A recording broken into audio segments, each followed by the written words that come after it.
Good morning, ladies. We're moving into a new section today, a little bit of a transition section before we get into the how-tos that Jesus wanted to share with his disciples and is sharing with us in the Sermon on the Mount. So we've finished the Beatitudes, and today Jesus is going to talk to us about what do the character traits that are taught in the Beatitudes, what do they say then about how we are to go forward with our with this character?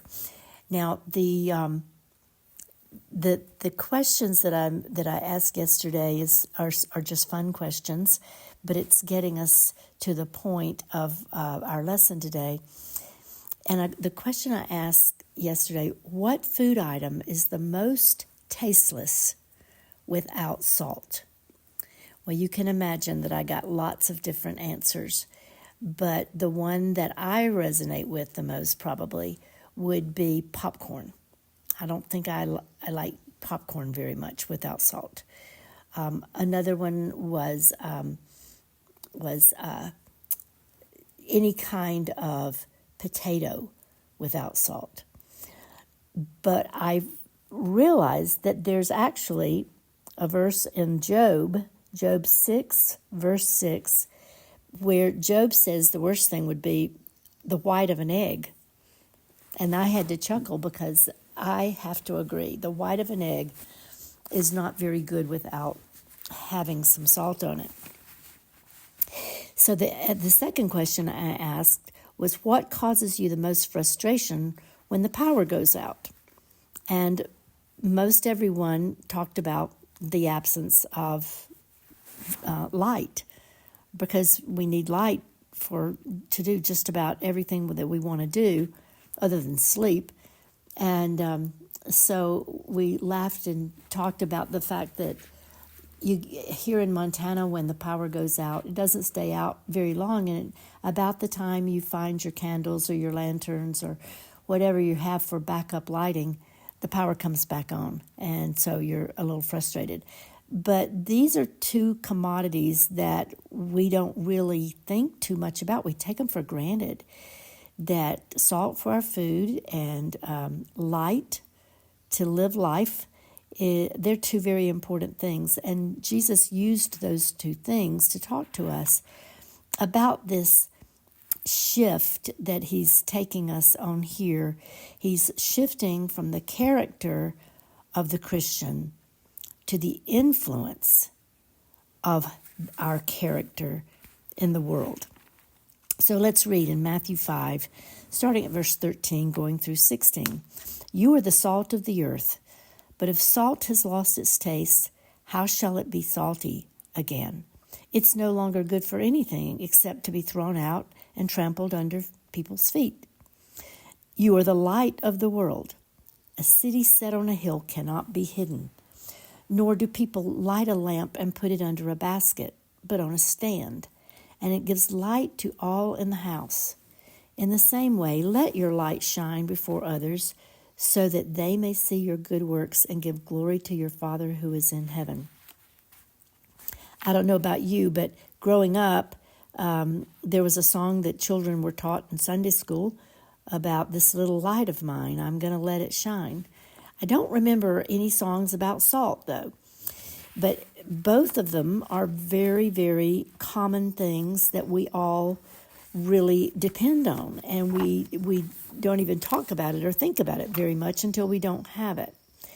So what we're seeing here is that as we live out the Beatitudes in the power of the Holy Spirit, that Jesus is not saying that we might be or we could choose to be salt and light, but that we actually are salt and light. So he's saying, we know this because in the Greek, the verb are is in the indicative tense, which is a tense of reality. In other words, they really are the specific salt factor in this world.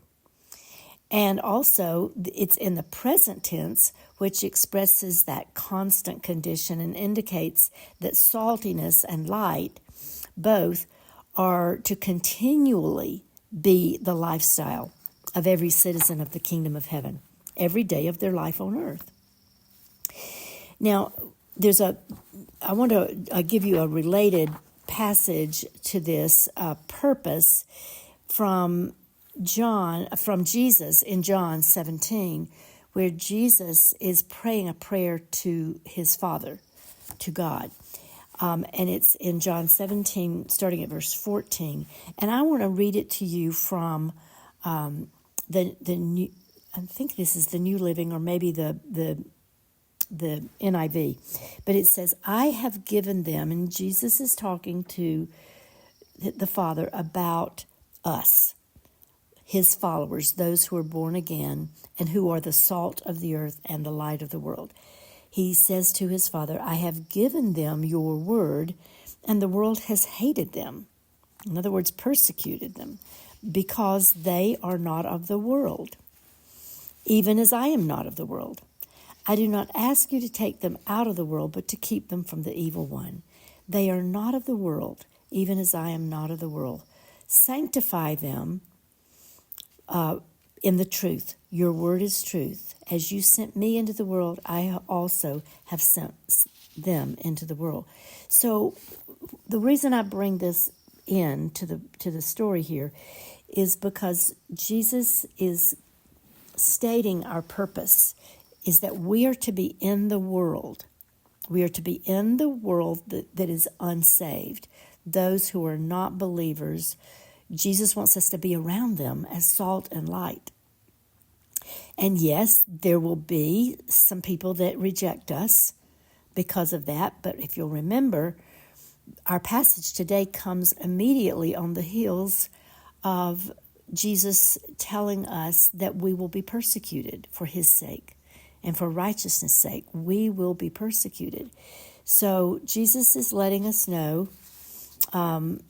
in his prayer to the Father that he's aware of the fact that we will receive pushback when we live and breathe and move and have our being in a world that does not like us as believers.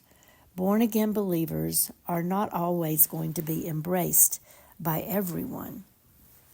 And so we do have this calling. We do have a job to do, but it's not going to be an easy one. Now let's talk about salt. We have salt in our blood, in our tears, and in our sweat. Salt makes us thirsty, so quite literally, we are salty. But Jesus is speaking metaphorically. So before we look at the metaphors, I want us to look at the culture of that day and time. Salt was used as a covenant. It was used as obviously as seasoning, which we've already talked about with our food, and that Job commented on that. But salt was also used as a covenant. Salt was part of many business and personal agreements in biblical history. Covenants between God and individuals, between God and nations, between people and business, and it was even used in wedding ceremonies as symbols of the promises that brides and grooms were making to one another. I read that in many Arab cultures, if two men partake of salt together, they're sworn to protect one another, even if they had previously been enemies. In some cultures, people throw salt over their shoulders when they make a promise. And brides and grooms to this day still will sprinkle a little bit of salt in their shoes before their wedding. That's something I wish was done more today in our culture. It's a covenant. It's a promise till death do us part. Salt was used in biblical times as salary. Our word salary actually comes from the Greek word salarium and was understood as a valuable commodity. Wages were given to their soldiers in the form of salt. That's because salt was so valuable. And we get our terms, that person isn't worth their salt, from this concept. Or high praise. People like that are the salt of the earth. So salt was a valuable commodity.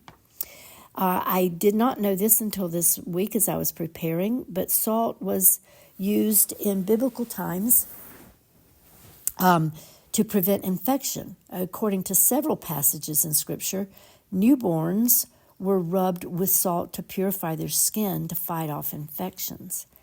And finally, salt was used as a preservative and is still to this day. So then and now, we know this scientific fact that salt cures and preserves meat.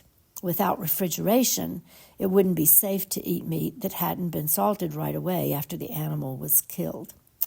So you're probably beginning to pick up on the different ways Christians can be compared to salt as you hear all the uses that were very, very well-known things back in the time that Jesus was teaching. So as it regards seasoning, we have several scriptures that call us to understand the importance of how we can be seasoning in our walk with Christ, so that our walk is, we are not so bland and so just like everybody else that I don't add any flavor of Christ in my dealings with people. Am I salty enough that I'm making people thirsty to hear what makes me different? Colossians 4 verse 5 says, walk in wisdom towards outsiders, making the best use of your time. Let your speech always be gracious, seasoned with salt, so that you may know how you ought to answer each person. In other words, our saltiness as believers around non-Christians should cause them to want to know more about us. Who are you? What is it about you that makes me so interested in getting to know you? And when we see this passage in Colossians where Paul said, let your speech always be gracious, seasoned with salt. You know, gracious speech around a non-Christian is very attractive. And gracious speech means that we talk in a manner that exposes that we care about the other person. We want to we want to be their friend. We want to serve them in some way. And we're humble. And that really does catch people's attention. And also, this, so that we may know how we ought to answer a person when they ask us what makes us tick, to say it in a way that's gentle and not judgmental, not accusatory, not, lambasting them for the fact that they don't know Jesus. We need to be gracious with other people. Another one about our salty speech is found in Ephesians 4:29, where he says, again, it's Paul, let no unwholesome talk come out of your mouths, but only that which is helpful for building up the one in need and bringing grace to those who listen. So it's saying the very same thing, only adding that our speech should not be the same as the speech of the world in the sense of unwholesome or unclean speech. I think you know what I'm talking about, that when we as believers use the same kind of language that the world uses, in sense of profanity or just gutter speech, that is going to that's not going to set us apart as someone who's different. And I know it's hard because we're still like kids who don't want to be different. Even as adults, we still want to fit in. And unfortunately, that's not what Jesus is calling us to do. He said we're not to be of the world. We're to be in the world, but we're to be in the world living lives that are unique from the average person. We're to be different. And that's something that's hard for many people to accept. But that is what God's called us to be. We're to be unique. That was true of the Israelites. They were different from everybody else in the world. And a committed, serious Jew today, a religious Jew, is also seeking to be unique from the rest of the culture. Set apart. That's what the word sanctified means, to be set apart and unique. And so as we believers are growing in our walk with Christ and being sanctified, it means that we are being set apart to be unique in a fallen and sinful world. Peter says this in 1 Peter 3:15, "But in your hearts sanctify Christ as Lord. Always be prepared to give a defense to everyone who asks you the reason for the hope that is in you, but respond with gentleness and respect." So again, that's that idea of being unique, set apart, but ready to explain what it is that makes me different. Do it with gentleness and respect, not attacking the other person, but living out those characteristics of humility and meekness that were spoken of in the Beatitudes that we spent so much time on. So is my walk with Christ so bland, so normal, that I don't add any flavor of Christ in my dealings with people? Am I salty enough that I'm making people thirsty to hear what makes me different? Is my speech different enough to be recognized as unique and different?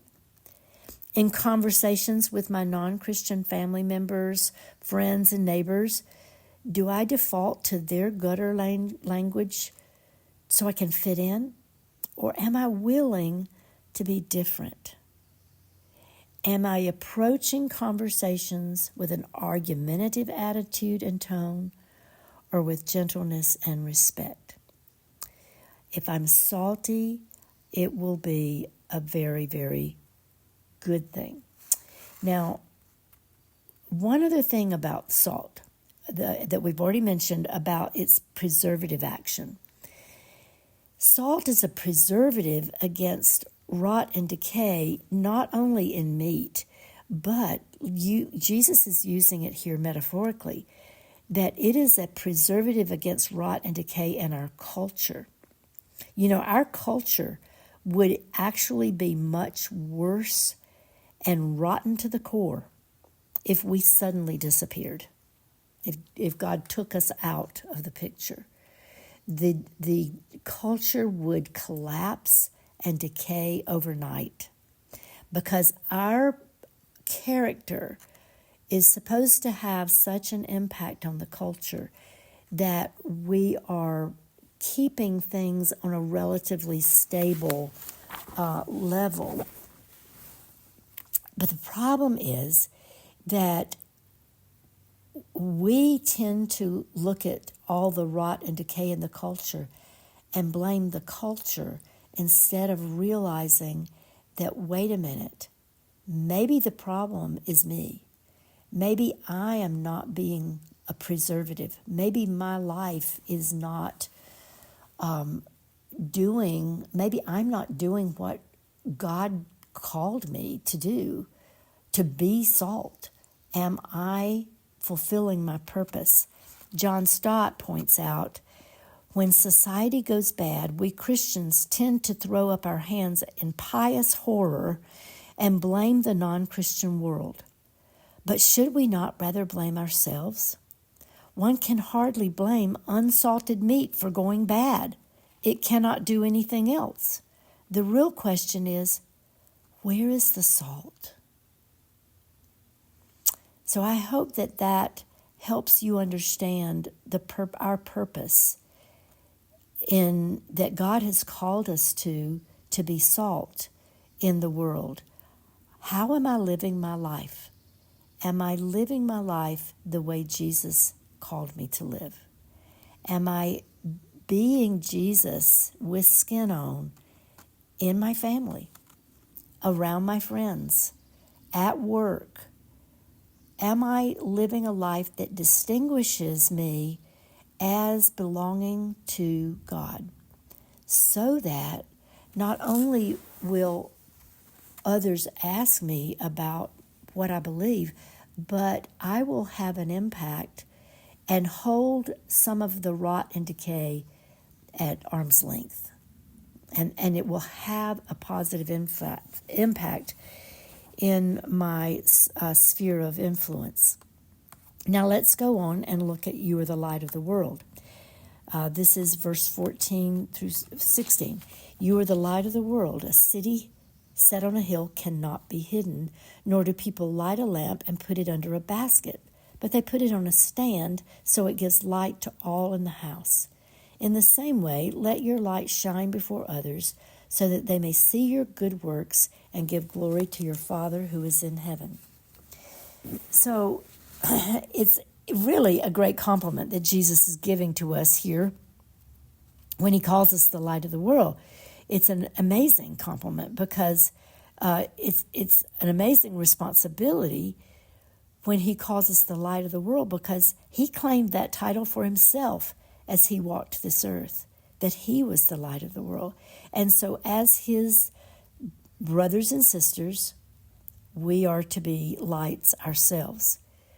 We are to be like a city that is on a hill that cannot be hidden. Now that really probably didn't make a whole lot of sense to me until we moved out west.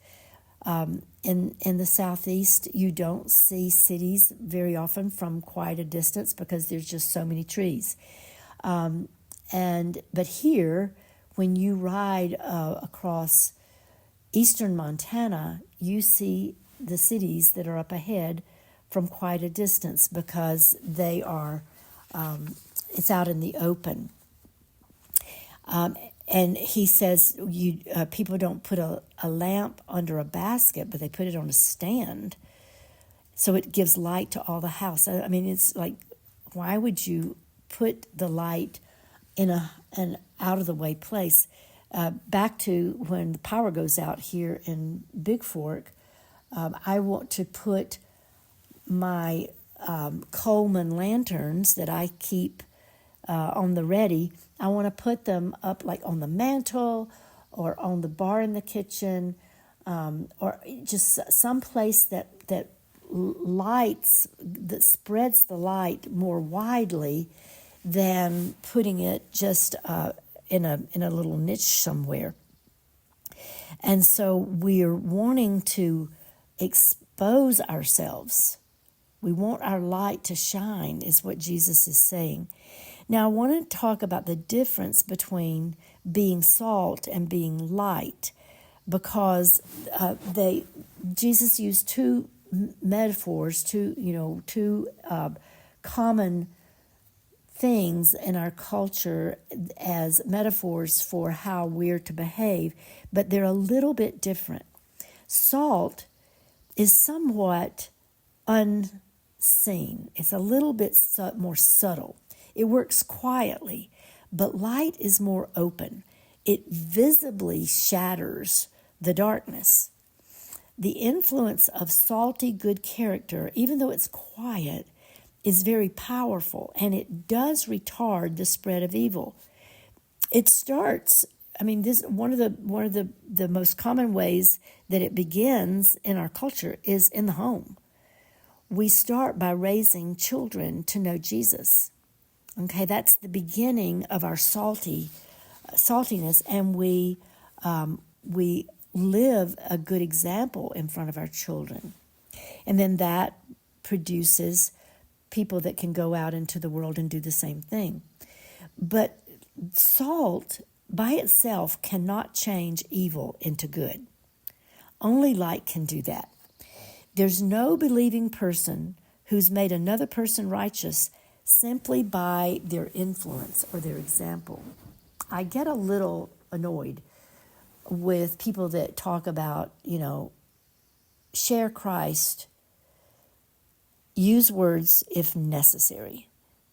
Yes, our example matters. Absolutely, our example matters.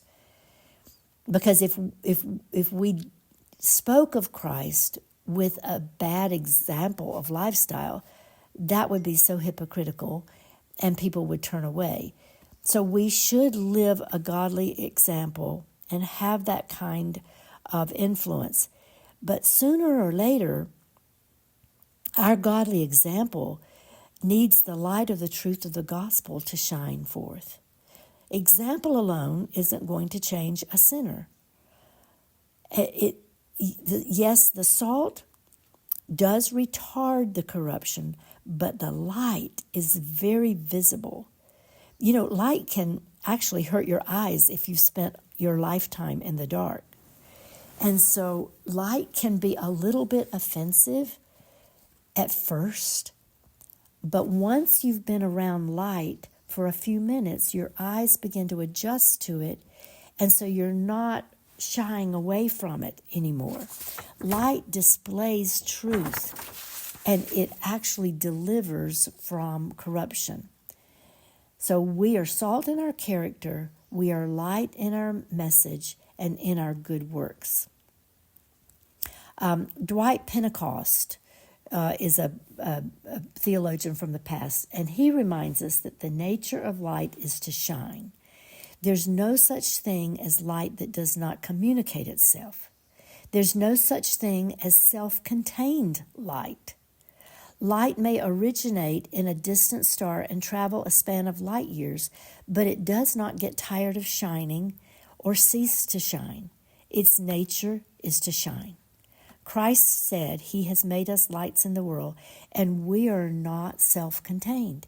It's the nature of the child of God who has been made light to communicate the light given to us. Light reveals what's been hidden in the dark. I was telling the ladies yesterday a story about when John and I were first married and living down in Beaufort, South Carolina. We were only about 2 blocks from the Intercoastal Waterway. And in August, that first year we were married, we'd been married in April, and now it's August. I'm about 2 months pregnant. I don't have just morning sickness, I've got afternoon sickness. I am just so miserable with the humidity, the heat, the constant rain. And so I decided that I was going to get out of the house because the rain was the backwash of the water, because of there was not the sewage system would kind of back up in my bathtub, and it was stunk. And so I had to get out of the house. I was throwing up. Well, I'm about to leave the house and go just hang out with John at work because it's way away from the water and the bad smells. And I see on the screen porch off of our kitchen, I see a brown paper sack of vegetables that John's parents had given to us. And, we didn't eat it. It was just way too much. We had eaten a little bit of it, but not much. And so this brown paper sack, I'm thinking, I need to get rid of that. Maybe that's what I smell. I pick it up, and the bottom falls out. It was just completely rotted, totally a mess. And as I picked it up, out from the darkness of that brown paper bag came hundreds of cockroaches. Oh my goodness, I lost it. I completely lost it. So I tell that story just to say, when light was revealed, I saw such complete rotten vegetables and cockroaches flying in that small space of a porch. And the truth of how light penetrates the darkness and exposes the rot became a reality for me. I saw it firsthand.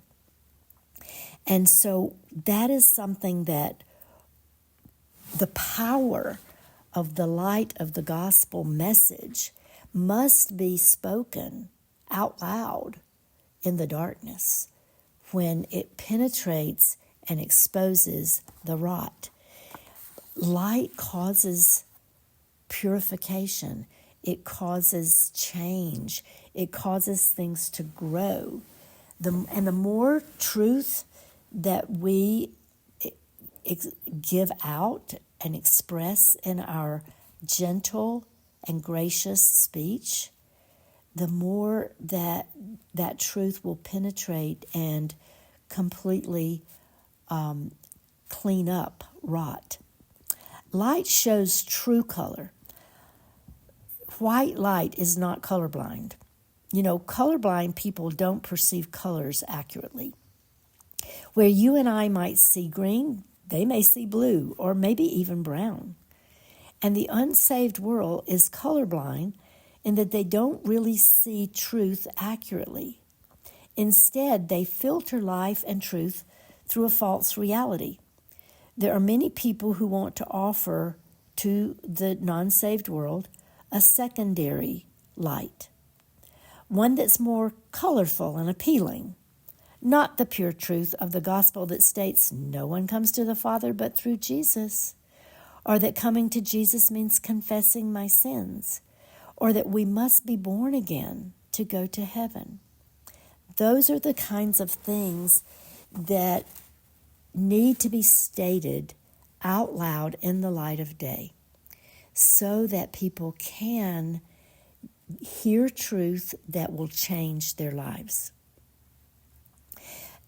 Paul talks in 2 Corinthians 2, 14 through 16, about the fact that we are in God's army, and He is leading us in triumphal procession, and He uses us to spread the knowledge of Christ everywhere like a sweet perfume.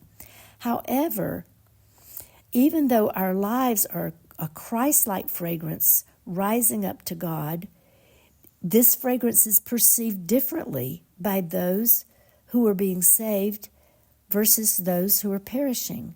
To those who are perishing, we're like a dreadful smell of death and doom. But to those who are being saved, we're a life-giving perfume. Isn't that an amazing picture? And an important thing for us to realize that to those who are ready to hear the truth of the gospel, our words are going to be so sweet-smelling. It is life-giving.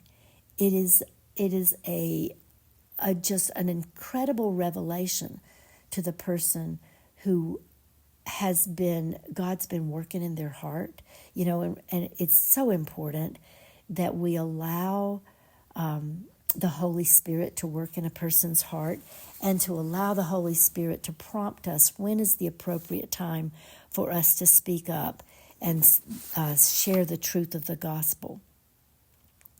So the idea of the smell of death and doom, we have to recognize that there's some people that are just not going to receive it. Okay, and it's not our responsibility to make them receive it. We just gently and respectfully share the truth and leave it up to God as to whether or not they will receive it. Jesus said, we don't light a lamp and put it under a basket, but on a lampstand. The idea of the lampstand gives the sense that we are intentional about letting our light shine. Even as lamps are placed higher so that their light can be more effective, we should look for ways to let our light shine in greater and broader ways.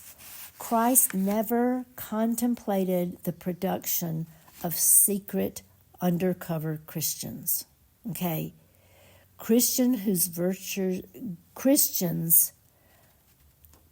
As Christians, our virtues should always be displayed. Okay? We don't want to be undercover Christians. We want to be recognized for being followers of Jesus, letting our light shine. John 3:19 through 21 gives us some insight about this. Everybody knows John 3:16, but nobody goes any further. John 3:19 says, "And this is the judgment.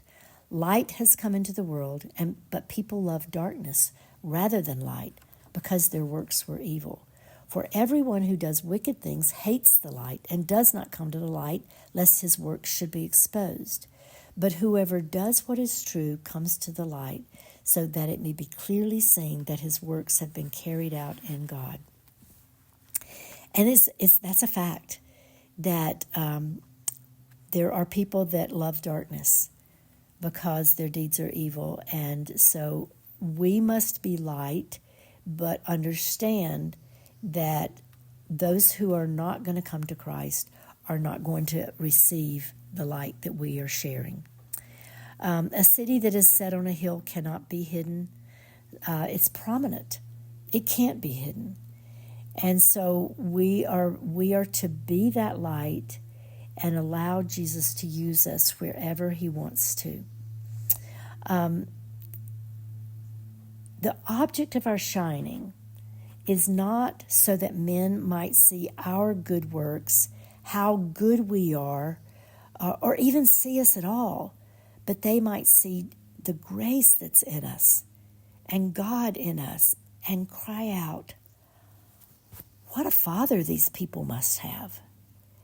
They will see us, and they will see the way we live our lives and the way we speak truth, and they may be baffled at first, but it points them to the Father, to the Son, and not to ourselves. It's not for our own gratification or getting the attention. It is for them to see Jesus in us. So that's the purpose of us, for us to be, as God's children, to be salt and light. And I hope that's something that is your own personal desire for your life, that you would be salt and light. I hope this is helpful to you. And we will continue on next week in the same passage. Thanks for listening, ladies.